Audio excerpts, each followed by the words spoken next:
민우 오빠의 침대 시트를 움켜쥐었을 때 나는 생각했습니다. 어떻게 이 지경까지 왔을까? 100일도 안 된 과부가 남편의 가장 친한 친구 집 침대에서, 그것도 내가 먼저 찾아와서 이런 일을 벌이고 있다니. 그가 내 안으로 깊숙이 파고들 때마다 나는 신음을 삼켰고 그의 이름을 불렀어요. 하지만 이 모든 일이 어떻게 시작되었는지 말씀드릴게요. 그날 밤 빈소에서의 그 순간부터 남편이 죽었습니다. 심장마비였어요. 48세 건강했던 남편이 회사 책상에 엎드린 채 발견되었죠. 장례식장은 조문객들로 붐볐고 나는 상주 자리에 앉아 고개를 숙인 채 문상을 받았습니다. 민우 오빠가 왔을 때 나는 겨우 고개를 들었어요. 민우 오빠는 남편과 어렸을 때부터 같은 동네에서 자란 중마고였습니다. 2살 위였지만 형제처럼 붙어 다녔다고 했어요. 내가 남편과 결혼할 때도 주례를 서주었고 아들 돌잔치 때도 제일 먼저 달려왔던 사람이었죠. 50세까지 결혼하지 않은 그는 장례 이틀 내내 빈소를 지켜주었습니다. 힘내세요. 그가 그렇게 말했지만 나는 대답할 수 없었어요. 목이 메었으니까요. 민우 오빠는 조문객 응대하고 제사상 준비하고 심지어 화장실 가는 나를 배웅하기까지 했습니다. 20년 넘게 알고 지낸 사이였지만 이렇게 가까이에서 그를 느낀 건 처음이었어요. 둘째 날 밤이었습니다. 새벽 2시쯤 되었을 거예요. 조문객들이 거의 다 돌아가고 빈소엔 민우 오빠와 나, 그리고 멀리서 졸고 있는 장례지도사만 남았죠. 나는 영정 앞에 무릎을 꿇고 앉아 남편의 사진을 바라보았습니다. 이틀간 참았던 오열이 터져 나왔어요. 왜 나를 두고 갔어? 왜? 목이 쉴 정도로 울다가 나는 뒤로 쓰러지려 했습니다. 그 순간 민우 오빠가 뒤에서 나를 받쳐 안았어요. 그의 가슴이 내 등에 닿았고 그의 팔이 내 허리를 감쌌습니다. 그리고 그것이, 그의 뜨거운 반응이 내 몸에 닿았죠. 온몸에 전기가 흐르는 것 같았습니다. 오랜만에 느끼는 남성의 욕망이었어요. 남편과는 몇 달째 잠자리를 갖지 않았거든요. 권태기였죠. 그런데 지금 남편의 영정 앞에서 남편의 가장 친한 친구가 나를 껴안고 있고 그의 뜨거운 욕망이 내 몸을 누르고 있었습니다. 나는 숨을 참았어요. 아랫배가 조여왔고 다리에 힘이 풀렸습니다. 일어서야 한다는 걸 알면서도 몸이 움직이지 않았어요. 아니, 움직이고 싶지 않았는지도 모릅니다. 몸이 뜨거워지는 게 느껴졌거든요. 48년을 살면서 이런 감각은 처음이었습니다. 죄책감과 흥분이 뒤섞인 설명할 수 없는 전율. 일으켜 드릴게요. 민우 오빠의 목소리가 떨리고 있었습니다. 그의 숨소리도 거칠어졌고 품에 안긴 나를 놓지 못하고 있었어요. 그의 심장 박동이 내 등을 통해 전해졌고 그의 욕망은 더욱 분명해져서 얇은 상복 치마 너머로 느껴졌습니다. 몇 초였을까요? 아니면 몇 분이었을까요? 우리는 그렇게 얼어붙어 있었습니다. 영정 속 남편이 우리를 내려다보고 있었지만 나는 눈을 감았어요. 복도에서 발소리가 들렸습니다. 장례지도사가 깨어난 모양이었죠. 우리는 황급히 떨어졌어요. 민우 오빠는 휴지를 꺼내 얼굴을 닦는 척했고 나는 영정 앞 촛불을 다시 세우는 척했습니다. 서로 눈을 마주치지 못했어요. 하지만 내 안에서는 무언가가 깨어나고 있었습니다. 오랫동안 잠들어 있던 여자로서의 본능 같은 것이. 그날 밤 이후 모든 게 달라졌습니다. 민우 오빠가 곁에 있으면 심장이 두근거렸고 그의 손이 스치기만 해도 온몸이 반응했어요. 장례 마지막 날, 그가 내 어깨에 손을 올렸을 때 나는 그 자리에서 무너질 뻔했습니다. 그의 체온이, 그의 냄새가 그날 밤의 감촉이 되살아났거든요. 장례가 끝나고 집으로 돌아온 밤, 나는 샤워기 아래서 스스로를 만졌습니다. 민우 오빠의 뜨거움을, 그의 떨리는 숨소리를, 그의 체온을 떠올리며 물줄기가 내 몸을 타고 흘렀고 나는 벽에 이마를 대고 신음을 삼켰어요. 나는 최악의 여자였습니다. 남편의 장례식장에서 남편의 친구에게 욕정을 느끼다니. 하지만 멈출 수가 없었어요. 그리고 이건 시작에 불과했습니다. 장례가 끝나고 첫 주가 지났습니다. 아들 준호는 학교로 돌아갔고 조문객들도 다 떠났어요. 빈집에 혼자 남겨진 나는 멍하니 거실을 배회했습니다. 남편의 흔적은 집 안 곳곳에 남아 있었죠. 현관의 구두, 옷장의 양복, 욕실의 면도기. 그런데 이상하게도 내가 떠올린 건 민우 오빠의 떨리던 숨소리였어요. 민우 오빠는 이틀에 한 번씩 문자를 보냈습니다. 괜찮으세요? 뭐 필요한 거 없으세요? 밥은 드셨어요? 짧고 정중한 문장들이었지만 나는 그 문자를 받을 때마다 가슴이 뛰었어요. 답장을 쓰면서 손이 떨렸고 전송 버튼을 누른 후엔 한참을 휴대폰을 들여다보았습니다. 설거지하다가 빨래 널다가 문득 그가 떠올랐어요. 그러면 멍하니 서 있다가 정신을 차리곤 했죠. 밤에는 잠을 이룰 수 없었습니다. 침대에 누워 천장을 바라보면 그날 밤이 되살아났어요. 그의 가슴에 기댄 내 등, 그의 팔이 감싼 내 허리, 그리고 그의 뜨거움. 하지만 나는 참았습니다. 아직은 안 돼. 아직은. 2주가 지난 어느 날, 민우 오빠가 집에 들렀습니다. 싱크대 수도꼭지가 고장났다는 얘기를 했더니 공구함을 들고 온 거예요. 나는 그날 얇은 면 탱크톱에 반바지를 입고 있었습니다. 집에서 늘 이렇게 입었거든요. 편하니까. 속옷도 제대로 챙겨 입지 않았어요.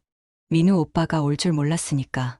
현관문을 열었을 때 그의 눈빛이 변하는 걸 봤습니다. 그의 시선이 잠깐 내 몸에 머물렀어요. 얇은 탱크톱 너머로 비치는 내 몸의 선. 나는 팔로 몸을 가리려다 말았습니다. 왜인지 그러고 싶지 않았어요. 좁은 부엌에서 그가 수도꼭지를 고치는 동안 나는 커피를 탔습니다. 그의 어깨가 내 팔에 스쳤을 때 전기가 흐르는 것 같았어요. 땀에 젖은 그의 셔츠 냄새가 코끝을 스쳤고 나는 입술을 깨물었습니다. 수리가 끝나고 그가 일어섰을 때 우리는 한참 동안 서로를 바라봤어요. 아무 말도 하지 못한 채. 그날 밤 나는 꿈을 꿨습니다. 민우 오빠가 나를 안는 꿈.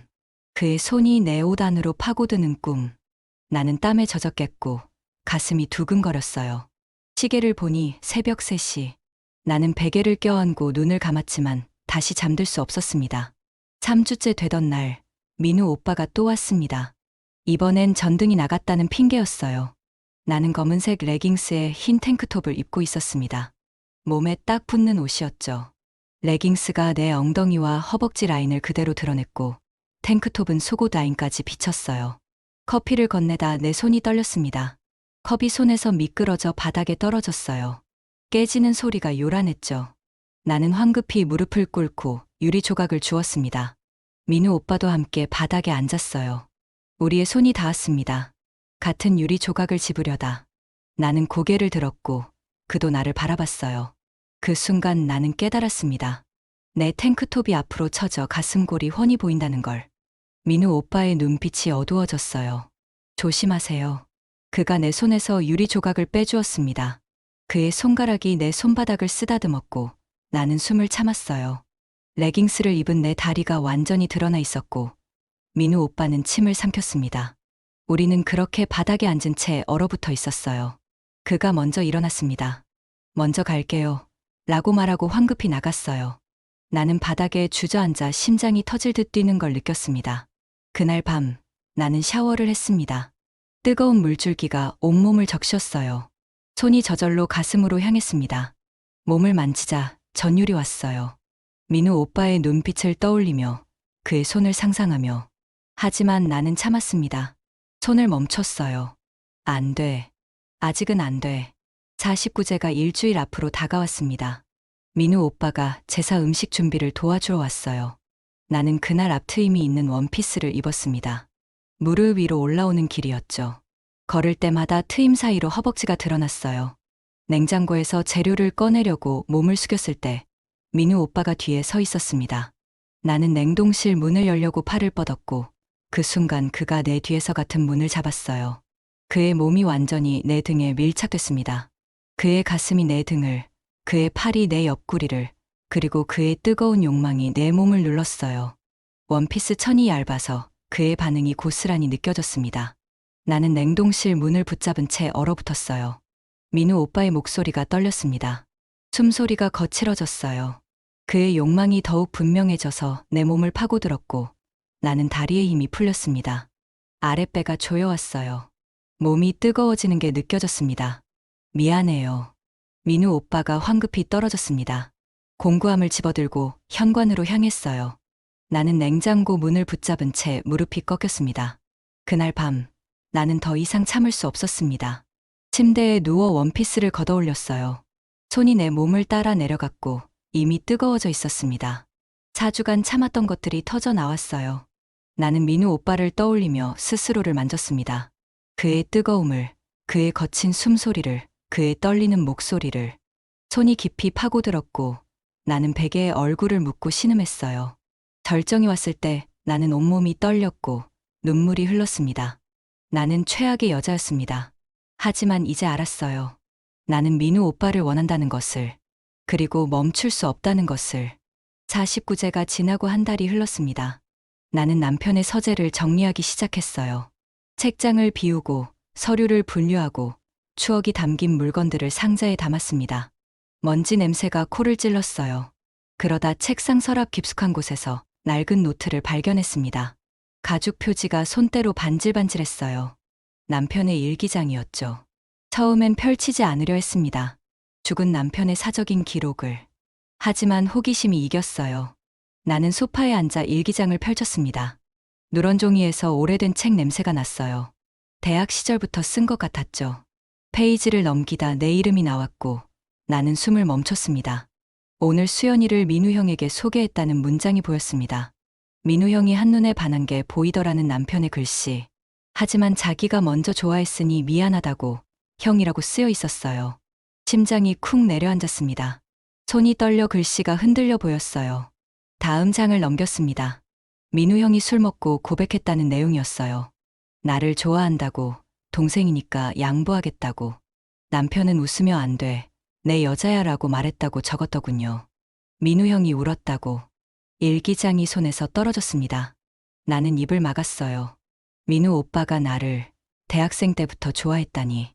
20년 넘게 곁에서 나를 보면서 동생의 아내인 나를 좋아했다는 게 믿기지 않았습니다. 나는 휴대폰을 집어들었어요. 민우 오빠에게 전화를 걸었습니다. 만나야 할 것 같다고 떨리는 목소리로 말했죠. 그는 30분 만에 왔어요. 나는 일기장을 그에게 내밀었습니다. 그는 일기장을 펼쳐보더니 얼굴이 하얗게 질렸어요. 긴 침묵이 흘렀습니다. 거실 시계의 째깍거리는 소리만 들렸어요. 민우 오빠는 고개를 숙인 채 대답했습니다. 사실이라고. 대학교 2학년 때 남편이 나를 처음 데려왔을 때부터 한눈에 반했다고. 그의 목소리가 갈라졌습니다. 왜 말하지 않았냐고 물었습니다. 그는 남편이 동생이었기 때문이라고 대답했어요. 형제보다 가까웠던 동생의 여자를 어떻게 탐하냐고. 그의 눈에 눈물이 맺혔습니다. 눈물방울이 떨어져 바닥에 작은 점을 남겼어요. 지금도 나를 좋아하냐고 물었어요. 민우 오빠가 고개를 들어 나를 바라봤습니다. 좋아하는 정도가 아니라고 그가 말했어요. 20년을 기다렸다고, 매일 밤나를 떠올렸다고. 나는 숨이 막혔습니다. 그날 밤, 우리는 술을 마셨습니다. 거실 바닥에 앉아 소주병을 비웠어요. 알코올 냄새가 코를 찔렀습니다. 나는 취했고, 민우 오빠도 취했어요. 그가 내 손을 잡았습니다. 따뜻했어요. 거칠고 넓은 손. 나는 그 손을 뿌리치지 않았습니다. 밤이 깊어갔습니다. 택시를 불러야 한다고 민우 오빠가 말했어요. 나는 고개를 끄덕였습니다. 현관까지 나를 배웅하려 일어섰어요. 현관문 앞에 섰습니다. 우리는 서로를 바라봤어요. 어둠 속에서 민우 오빠의 눈빛만 반짝였습니다. 민우 오빠의 손이 내 뺨을 쓰다듬었어요. 거친 손가락이 부드럽게 움직였습니다. 나는 눈을 감았습니다. 그의 입술이 내 입술에 닿았어요. 20년을 기다린 키스는 절박했습니다. 숨이 막힐 정도로 깊었고 혀가 얽혔어요. 입 안으로 그의 술 냄새가 퍼졌습니다. 그의 손이 내 몸을 더듬기 시작했습니다. 니트 위로 가슴을 감싸 안았어요. 나는 신음을 삼켰습니다. 나도 그를 만졌습니다. 셔츠 위로 그의 가슴을, 등을, 허리를. 그의 심장이 빠르게 뛰는 게 느껴졌어요. 민우 오빠가 나를 벽에 밀어붙였습니다. 등이 차가운 벽에 닿았어요. 그의 무릎이 내 다리 사이로 파고들었고 허벅지에 그의 뜨거운 욕망이 눌렸습니다. 단단하고 묵직했어요. 나는 그것에 몸을 비볐습니다. 그의 손이 내 치마 속으로 파고들었습니다. 허벅지를 타고 올라왔어요. 속옷 위로 그곳을 쓰다듬었습니다. 이미 젖어 있었어요. 나는 그의 어깨에 얼굴을 묻고 신음했습니다. 복도에 울릴까봐 입을 막았어요. 민우 오빠의 거친 숨소리가 내 귓가에 닿았습니다. 수연아, 라고 그가 속삭였어요. 20년 만에 처음으로 반말로. 나는 그의 목을 껴안았습니다. 그의 손가락이 속옷을 밀어냈습니다. 축축한 곳을 더듬었어요. 나는 다리에 힘이 풀렸습니다. 민우 오빠가 나를 안아 올렸어요. 내 다리가 그의 허리를 감았습니다. 하지만 그 순간 아래층에서 문 여는 소리가 들렸습니다. 이웃이 귀가하는 소리. 나는 정신이 번쩍 들었어요. 여기는 복도였습니다. 민우 오빠의 집 현관 앞. 나는 그를 밀어냈습니다. 옷을 추스르며 계단 쪽으로 향했어요. 택시를 부르겠다고, 먼저 가겠다고 말했습니다. 민우 오빠가 내 이름을 불렀지만 나는 돌아보지 않았어요. 계단을 뛰어 내려갔습니다. 밖으로 나왔습니다. 차가운 밤 공기가 뺨을 때렸어요. 나는 떨리는 손으로 택시를 불렀습니다. 입술에 그의 맛이 남아 있었고 허벅지 사이는 여전히 축축했어요. 택시 안에서 창밖을 바라봤습니다. 빗방울이 유리창을 타고 흘렀어요. 손가락에 민우 오빠의 체온이 남아 있었습니다. 수연아, 20년을 기다렸어. 그의 절박한 목소리가 귓가에 맴돌았다. 나는 창문에 이마를 기댔다. 차가웠다. 하지만 몸 안의 열기는 식지 않았다. 현관문에서의 그날 이후 일주일이 지났습니다. 민우 오빠는 매일 문자를 보냈어요. 괜찮냐고, 보고 싶다고. 나는 답장을 짧게만 했습니다. 괜찮아요. 하지만 괜찮지 않았어요. 밤마다 그의 입술이 떠올랐고 그의 손길이 그리웠습니다. 100일이 지났습니다. 제사를 지내고 아들이 다시 학교로 돌아갔어요. 나는 혼자 남았습니다. 빈집에서 욕망과 죄책감 사이에서. 그날 저녁 나는 샤워를 하고 얇은 원피스를 입었습니다. 보디로션을 발라 피부가 촉촉했어요. 거울을 보며 입술에 연한 핑크색 립스틱을 발랐습니다. 손이 떨렸습니다. 나는 알고 있었어요. 내가 무엇을 하려는지. 민우 오빠의 집으로 차를 몰았습니다. 돌아가야 한다는 생각은 더 이상 들지 않았어요. 나는 그를 원했으니까. 초인종을 눌렀습니다. 문이 열렸어요. 민우 오빠가 서 있었습니다. 수연아. 그의 목소리가 떨렸어요. 나는 말했습니다. 그냥 한 번만 확인하고 싶어서 왔다고. 거짓말이었죠. 민우 오빠는 고개를 끄덕이며 나를 들여보냈어요. 그의 집에서 은은한 섬유유연제 냄새가 났습니다. 현관문이 닫혔습니다. 찰칵 하는 소리. 우리는 서로를 바라봤어요. 그리고 동시에 움직였습니다. 그의 입술이 내 입술을 찾았어요. 20년을 기다린 입맞춤은 절박했습니다. 옷이 벗겨지기 시작했어요. 원피스가 바닥에 떨어졌고 그의 셔츠가 벗겨졌습니다. 단추가 튕겨나가는 소리가 들렸어요. 수연아. 20년 만에 처음으로 반말로 내 이름을 불렀습니다. 우리는 침실까지 가지 못했어요. 소파에, 바닥에. 그의 손길은 타올랐습니다. 오랜만에 느끼는 남자의 욕망. 나는 신음을 참을 수 없었어요. 20년간 억눌렀던 그의 감정이 폭발하듯 쏟아졌습니다. 그리고 마침내 우리는 하나가 되었어요. 천천히, 조심스럽게. 오랜만이라 낯설었지만 동시에 너무나 자연스러웠습니다. 40대 후반의 성숙한 몸들이 얽혔어요. 젊었을 때처럼 격렬하진 않았지만 더 깊고 절실했습니다. 20년을 기다린 사랑, 금기를 넘은 욕망, 상실 후 찾아온 위로. 모든 게 뒤섞여 우리를 집어삼켰어요. 수연아, 수연아. 그가 내 이름을 부를 때마다 나는 눈물이 났습니다. 우리는 함께 절정에 도달했어요. 그의 품에서 나는 부서졌고 다시 만들어졌습니다. 한참을 그렇게 누워 있었습니다. 그의 심장 소리를 들으며 쿵쿵쿵. 땀에 젖은 몸이 서로 엉켜 있었어요. 이번엔 도망가지 않았습니다. 민우 오빠의 품에 안긴 채 눈을 감았어요. 밤이 깊어갔습니다. 민우 오빠가 나를 침대로 안아 옮겼어요. 깨끗한 시트 냄새가 났습니다. 이불을 덮어주고 내 옆에 누웠어요. 그의 품에서 나는 잠들었습니다. 아침에 눈을 떴을 때 그는 여전히 내 곁에 있었습니다. 자고 있는 그의 얼굴을 바라봤어요. 50년을 살면서 한 여자만 바라본 남자. 나를 위해 결혼도 하지 않은 남자. 그의 깊은 숨소리가 규칙적으로 들렸어요. 죄책감은 여전했습니다. 남편을 배신했다는 생각. 하지만 동시에 알았어요. 나는 민우 오빠를 원한다는 것을. 그리고 이제 멈출 수 없다는 것을. 그날 오후 민우 오빠가 나를 집까지 데려다 주었습니다. 차 안에서 그가 내 손을 잡았어요. 수연아, 사랑해. 나는 대답하지 못했습니다. 아직 그 말을 할 용기가 없었어요. 하지만 그의 손을 꽉 쥐었습니다. 그것이 내가 할 수 있는 답이었어요. 집에 도착했을 때 현관에 석환이 서 있었습니다. 남편의 친구. 남편과 동갑인 48세. 그가 의미심장한 미소를 지으며 나를 바라봤어요. 그의 눈빛이 내 몸을 훑었습니다. 목, 가슴, 허리, 다리. 천천히, 노골적으로. 형수님, 민우 형이랑 잘 지내시나 봐요? 심장이 철렁 내려앉았습니다. 그는 알고 있었어요. 나는 애써 태연한 척하며 석환을 집 안으로 들였습니다. 그리고 그날 모든 게 틀어지기 시작했습니다. 거울 속 내 목과 어깨에는 어젯밤의 흔적이 남아 있었다. 붉은 자국들. 나는 웃었다. 아니, 울었다. 구분이 가지 않았다. 하지만 이 행복이 오래가지 못할 거라는 예감이 들었다. 민우 오빠와 하나가 된 그날 이후 나는 행복했습니다. 아니, 행복하다고 믿으려 했어요. 죄책감은 여전했지만 그의 품에서만큼은 모든 게 괜찮을 것 같았습니다. 일주일이 지났어요. 민우 오빠는 매일 전화를 했고 우리는 이틀에 한 번씩 만났습니다. 조심스럽게, 아무도 모르게. 그의 집에서, 때로는 내 집에서. 100일도 지나지 않았는데 나는 이미 다른 남자와 사랑을 나누고 있었죠. 그날도 민우 오빠가 우리 집에 왔었습니다. 저녁을 함께 먹고 소파에 앉아 와인을 마셨어요. 그가 나를 안아주었고 나는 그의 품에 기댔습니다. 따뜻했어요.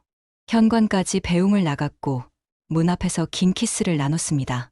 민우 오빠가 떠나고 1시간쯤 지났을 때 초인종이 울렸어요. 그가 뭘 두고 간 줄 알고 문을 열었습니다. 하지만 밖에 선 사람은 석환이었어요. 석환이 웃으며 괜찮냐고 물었습니다. 남편과 동갑인 48세. 남편의 대학 동기였죠. 나는 당황하며 그를 안으로 들였어요. 석환은 거실을 둘러보더니 소파에 앉았습니다. 와인 잔이 2개 놓여 있는 테이블을 보며 의미심장하게 웃었어요. 민우 오빠랑 잘 지내는 것 같다고 석환이 말했습니다. 심장이 철렁했어요. 나는 애써 태연한 척하며 그냥 저녁 먹고 갔다고 대답했습니다. 석환은 고개를 끄덕이며 커피를 청했어요. 부엌에서 커피를 내리는 동안 석환이 말했습니다. 민우 오빠를 조심하라고. 나는 손을 멈췄어요. 무슨 말이냐고 물었습니다. 석환이 한숨을 쉬었어요. 민우 오빠는 좋은 사람이지만 여자 문제는 좀 복잡하다고 했습니다. 커피잔이 덜컹 소리를 냈어요. 내가 떨고 있었거든요. 거실로 돌아와 마주 앉았습니다. 석환이 커피를 한 모금 마시고 말했어요. 민우 오빠가 나를 대학 때부터 좋아했던 건 사실이라고. 근데 그게 다가 아니라고 했습니다. 무슨 뜻이냐고 물었어요. 석환이 나를 바라봤습니다. 민우 오빠는 50살까지 결혼을 안 했다고. 내 때문이라고 생각하냐고 물었어요. 아니라고. 결혼을 안 한 게 아니라 안 한 거라고. 왜냐면 여자가 너무 많았으니까라고 석환이 말했습니다. 숨이 막혔어요. 석환은 계속 말했습니다. 대학 때부터 민우 오빠는 여자를 엄청 바꿔가며 만났다고 했어요. 잘생기고 착하니까 여자들이 좋아했다고. 한 명이랑 6개월 이상 만난 적이 없다고 했습니다. 내가 남편이랑 결혼한 후에도요. 민우 오빠는 여자한테 질리면 바로 차버린다고 했어요. 새로운 여자를 만나고 30대 때도 40대 때도 계속 그랬다고. 민우 오빠 아파트에 여자들이 진짜 많이 드나들었다고 석환이 말했습니다. 나는 입술을 깨물었어요. 일기장의 내용이 떠올랐습니다. 민우 오빠가 나를 좋아했다는, 20년을 기다렸다는. 그게 다 거짓말이란 말인가요? 석환이 고개를 저었습니다. 좋아한 건 맞다고 했어요. 근데 나만 좋아한 건 아니라고. 민우 오빠는 여자를 좋아한다고, 그냥 여자라는 존재 자체를. 한 여자에게 정착하는 타입이 아니라고 말했습니다. 그럼 지금 나는 뭐냐고 물었어요. 목소리가 떨렸습니다. 석환이 미안하다는 표정을 지었어요. 혹시 민우 오빠가 지금 다른 여자도 만난다고 하면 믿겠냐고 석환이 물었습니다.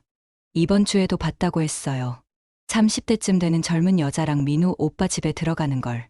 석환이 같은 단지에 산다고 했습니다. 심장이 멈추는 것 같았어요. 석환은 내 손을 잡았습니다. 따뜻했지만 불편했어요. 민우 오빠한테 직접 물어보라고 석환이 말했습니다. 지금 만나는 여자가 있냐고. 그런데 솔직하게 대답할 것 같냐고 물었어요. 나한테만큼은. 민우 오빠가 거짓말 못할 것 같냐고. 20년 넘게 숨기고 살았는데 라고 석환이 덧붙였습니다. 나는 고개를 돌렸어요.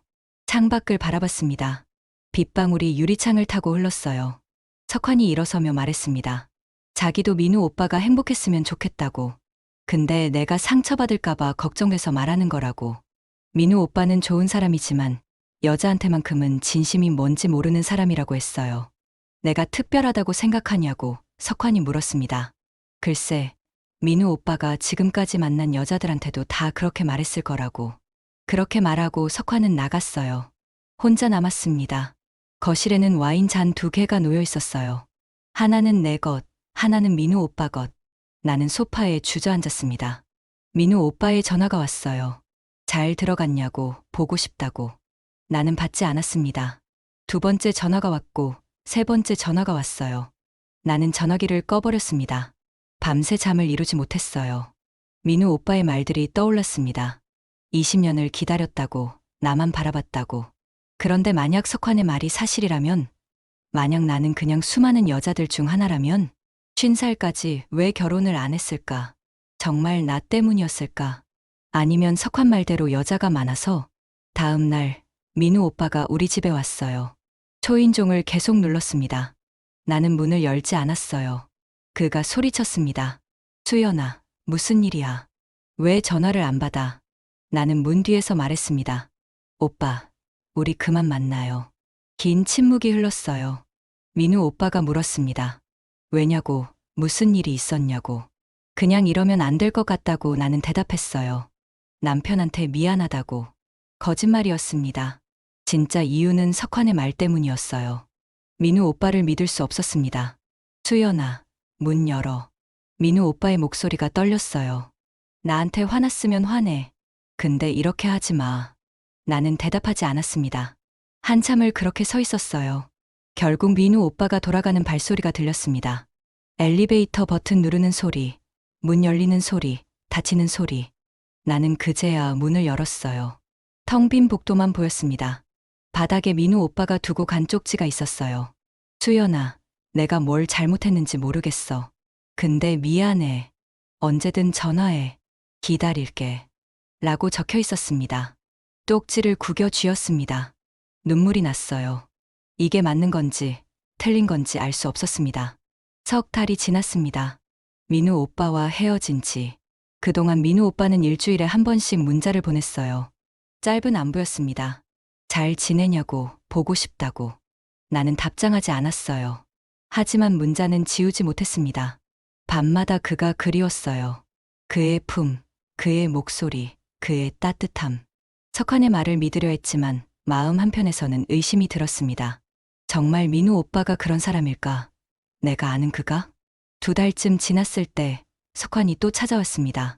잘했다고, 내가 현명한 선택을 했다고 말했어요. 그러면서 내 어깨에 손을 올렸습니다.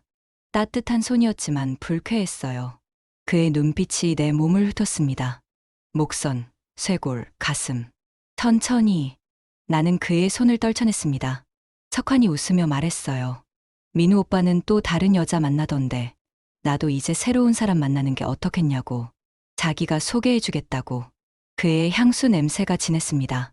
석환이 돌아간 후 나는 거울을 바라봤습니다. 석환의 눈빛이 떠올랐어요. 그는 나를 여자로 봤습니다. 탐낼 만한 몸으로.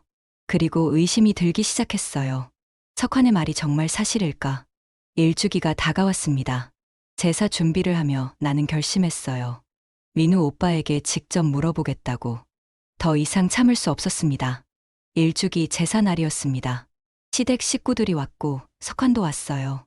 민우 오빠도 왔습니다. 우리는 눈도 마주치지 못했어요. 향 냄새가 집 안을 가득 채웠습니다. 민우 오빠는 수척해져 있었어요. 살이 많이 빠진 것 같았습니다. 눈 밑에 다크서클이 짙었어요. 제사를 지낼 때 그의 손이 떨리는 게 보였습니다. 제사를 지냈습니다.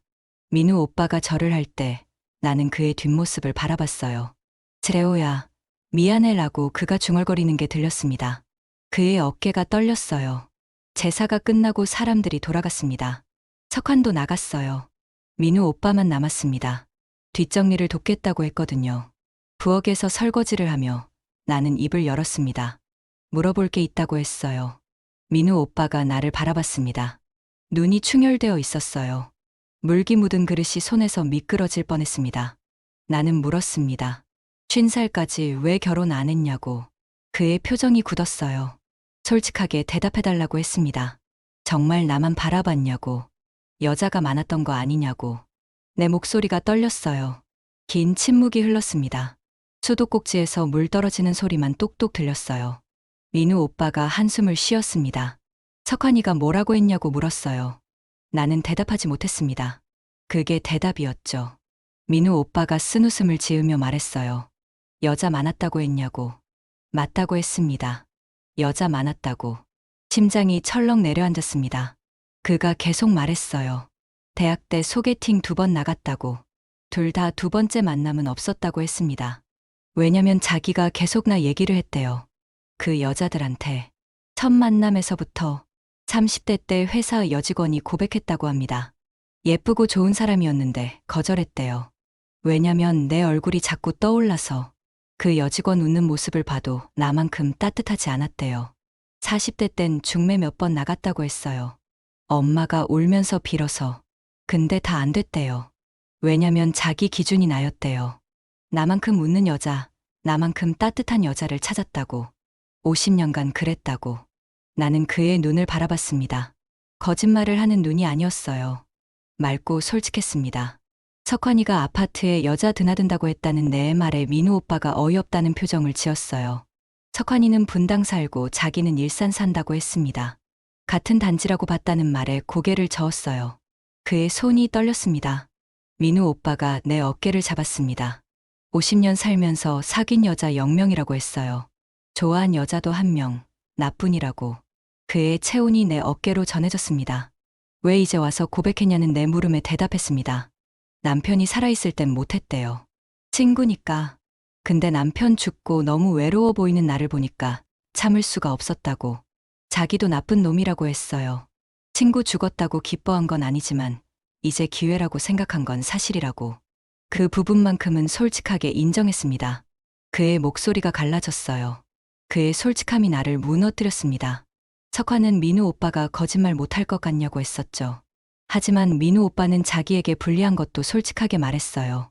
이제 기회라고 생각했다는 것까지. 석환은 쉬운 과부라고 생각한 거 아니냐고 했었죠. 하지만 민우 오빠는 지금 울고 있었습니다. 내 앞에서 눈물이 뺨을 타고 흘렀어요. 민우 오빠가 말했어요. 석환이 말이 다 거짓말이라고. 그 친구가 원래 자기를 질투했대요. 자기가 나를 좋아하는 거 알고 있었으니까.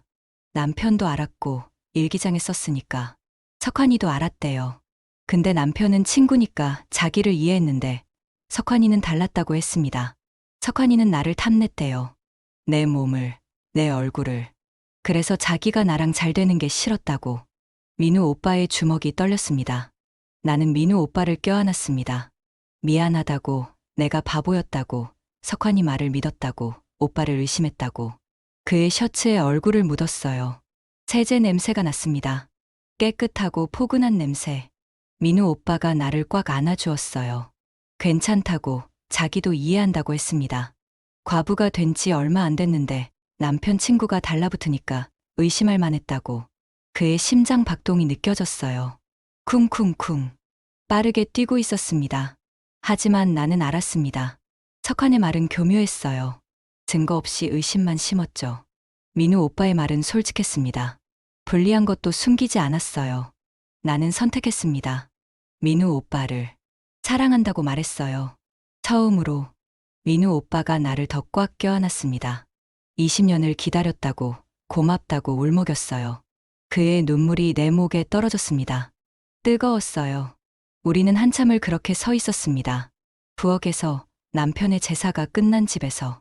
싱크대 물소리만 졸졸 흘렀어요. 며칠 후 우리는 함께 남편의 묘를 찾았습니다. 손을 잡고 민우 오빠가 절을 했어요. 나도 절을 했습니다. 차가운 바람이 불었어요. 나무잎이 바스락거렸습니다. 묘지를 나서며 민우 오빠가 내 손을 꼭 잡았습니다. 이제 우리 이야기를 시작하자고 말했어요.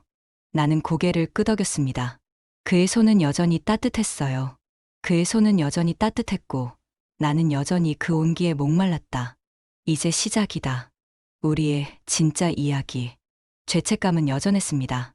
아마 평생 갈 거예요. 하지만 이제 살아갈 용기가 생겼습니다. 48세, 과부, 남편의 친구와 사랑에 빠진 여자. 그게 나였어요. 그리고 나는 그걸 받아들이기로 했습니다. 앞으로 어떤 일이 벌어질지 모릅니다. 사람들의 비난, 시댁의 반대, 세상의 손가락질. 하지만 민우 오빠의 손을 잡고 있으면 견딜 수 있을 것 같았어요. 우리는 천천히 걸었습니다. 묘지를 벗어나 햇빛 아래로. 새로운 시작을 향해. 하늘은 맑았고 바람은 포근했어요.